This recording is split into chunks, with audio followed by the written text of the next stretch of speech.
बिस्मिल्लाहिर्रहमानिर्रहीम, अस्सलाम वालेकुम, welcome back to Sam's biology.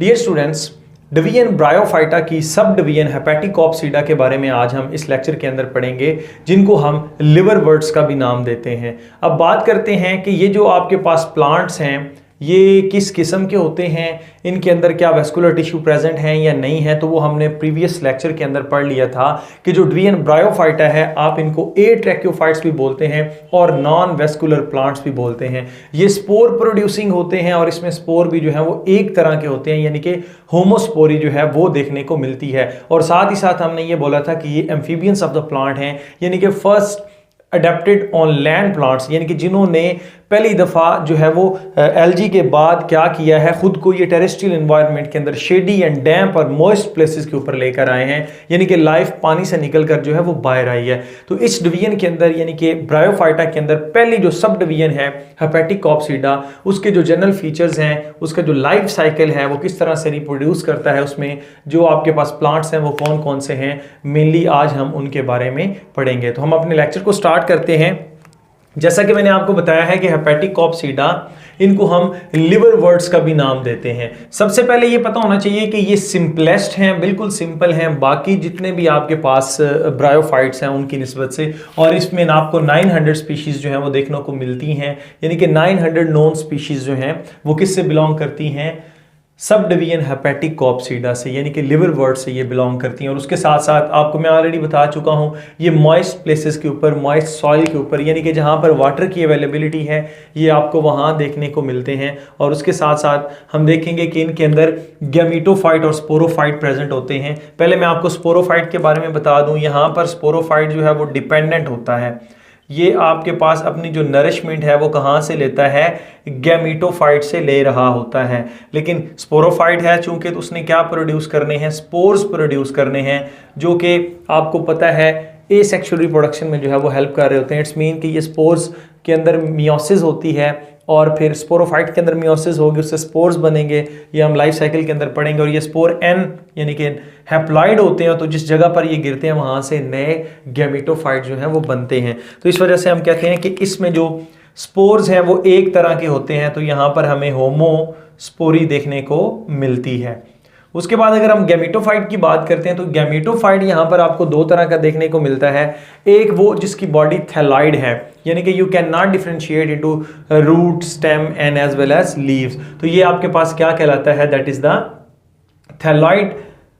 आपके पास क्या होगा, गैमीटोफाइट होगा। और ये मार्केंशिया के अंदर जो है वो देखने को मिलता है। तो इसकी जो खसूसियात हैं वो कौन कौन सी हैं, एंकरेज के लिए यहाँ पर हमें रेजॉइड लाइक स्ट्रक्चर जो है, रूट लाइक स्ट्रक्चर जो है वो देखने को मिलते हैं। लेकिन आपको ये बाकी सारे का सारा जो है ये ऐसे थैलस लाइक, जैसे आप कहते हैं मैस ऑफ सेल है सिंपल सा, वो देखने को मिलता है। लेकिन इसमें जो ब्रांचेज हैं इसकी वो कैसे होती हैं, डाइकोटमसली अरेंज्ड होती हैं। डाइकोटमसली अरेंज का मतलब क्या है, ये एक है, एक से फिर आगे दो, फिर यहाँ से दो, फिर इस तरह से दो, इस तरह से दो, यानी कि हर एक आगे फिर फर्दर कितने में डिवाइड हो रहा है, दो के अंदर डिवाइड हो रहा है। उसके साथ साथ अगर हम बात करते हैं पोरेला की, तो पोरेला में हमें देखने को मिलती है स्टेम लाइक आप कह सकते हैं, और लीफ लाइक। अब ये ट्रू लीफ नहीं होते, ट्रू स्टेम नहीं होती, और ट्रू जो है वो रूट्स नहीं होती, बल्कि क्या होती हैं, राइजॉइड्स होते हैं, यानी कि रूट्स लाइक स्ट्रक्चर्स होते हैं, वो हमें पोरेला के गैमीटोफाइट के अंदर देखने को मिलते हैं। सो सम बट यहाँ पर क्या हुई है, डिफरेंशिएशन हुई है। थैलस से ये किसके अंदर आए हैं, stem like, leaf like and rhizoid like structure जो है वो हमें देखने को मिलते हैं किसके अंदर, पोरेला के अंदर। ये marchantia and as well as जो पोरेला है ये किससे बिलोंग करते हैं, हेपेटिकॉप्सीडा यानी कि लिवरवर्ट से ये बिलोंग करते हैं। अब हम बात करते हैं इनकी रिप्रोडक्शन की। तो ये रिप्रोडक्शन तीन तरह से कर सकते हैं हेपेटिकॉप्सीडा के अंदर जितने भी आते हैं लिवरवर्ट्स जो होते हैं। एक तो ये कर सकते हैं एसेक्सुअली, दूसरी ये वेजिटेटिव, और तीसरी ये कैसे कर सकते हैं, सेक्सुअल रिप्रोडक्शन। अगर हम बात करते हैं मार्केंशिया की, तो उसमें जो एसेक्सुअल रिप्रोडक्शन है वो आपको देखने को मिलती है गैमीकप्स से। इसका मिसाल के तौर पर ये एक थैलस है और इस थैलस के ऊपर आउट ग्रोइंग इस तरह कप लाइक ऐसे इस तरह की स्ट्रक्चर्स जो हैं वो देखने को मिलते हैं।